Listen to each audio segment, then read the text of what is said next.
هنوز بلد نیستی رمز اینستاگرامتو تغییر بدی؟ هیچ جای نگرانی نیست، فقط کافیه که تا انتهای این ویدیو از وبسایت معتبر خرید فالوور اینستاگرام همراه من باشی.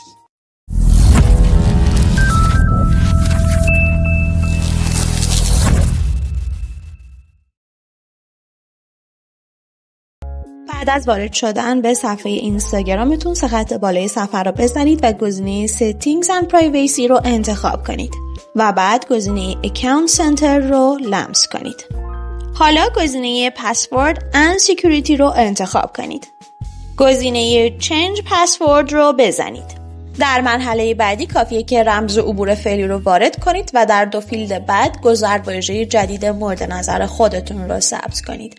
در نهایت تیک بالای صفحه رو زده و تغییرات ایجاد شده رو سیو کنید. این ویدیوی آموزشی متعلق بود به وبسایت معتبر خرید فالوور اینستاگرام. این وبسایت همه خدمات شبکه‌های اجتماعی چه ایرانی و چه خارجی مثل خود اینستاگرام رو با بالاترین کیفیت ممکن در سطح اینترنت به شما عزیزان ارائه میده. برای کسب اطلاعات بیشتر همین الان وبسایت رو چک کن. دوستتون داریم.